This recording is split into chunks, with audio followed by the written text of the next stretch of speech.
this presentation, we will look at promotion and audience. No matter how well you plan your hub, if you do not get an audience, it will not be the success you want. So here we look at the steps taken to get the large audience we achieved at the Palmers Green Hub. We will look at data collection, newsletters, social networks, Twitter or X, videos and YouTube, leafleting, the press and blogging, personalized mailings, personal contacts, and finally using the budget to mobilize key people. The first task is to build your database of contacts. Make a subset of contacts in the locality you are holding the hub in and then grow the contact list. One way of doing this is to run an online survey, as 50% of those who respond to that survey leave their emails, and this is valuable information. But if you run a survey then to get that information, you need to promote it almost as much as you do the hub itself, using some of the techniques we will discuss. As you build your database, you should distribute newsletters about the survey and the hub itself to your contacts, and do this several times. You can use a mailing client like MailerLite, MailChimp or Moozend to do this. And there are others. Some offer a free service for a limited number of contacts. Using social networks is also important. If you have a Facebook page or group, a LinkedIn page or a Nextdoor group, then constantly post on it. And then share what you have posted on your page to other groups. You will need to join local groups in the locality of your hub to share, but it is worth doing that, as you will get exposure to thousands of members. For example, for the Edmonton hub there are several local groups like Edmonton Parents Together, Sophie's Diary and others. Twitter, or X as it is now called, is also important. Post regularly on Twitter, but to reach a large audience you will need to use hashtags.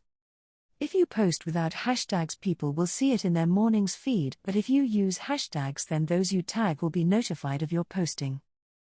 Here on the left, you will see a post we put on Twitter, and on the right the hashtags we put below it. For the Palmers Green Hub we collected scores of hashtags, and because Twitter is limited to the number of characters you can pause, we had to post this message with 5 or 6 different hashtags many times. We did this to promote both the survey and later the hub itself. Doing this means that some you tag will not only like your post but share it as well, giving it even more publicity. So go through Twitter or X and collect as many relevant hashtags as you can. People watch and respond to videos more than they do text. So it is valuable to plan a number of short videos to promote your community hub. For the Palmers Green Hub, we shared around 8 to 10 different videos on social networks and YouTube. Some received hundreds of viewings. In the past, making a video took time, but today with some of the new AI platforms you can make a 2-minute video very quickly. They are easy to learn and well worth the effort. There are some examples of platforms on the right of the screen, but there are many more and they are being added to constantly. These slides, for example, are being made with the Presentar and the AI voiceover through SpeechBlaster.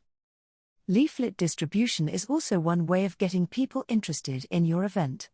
However, door-to-door delivery is not as effective as it used to be, but targeted delivery to specific groups can be. And people respond to digital leaflets often more successfully than they do to printed ones.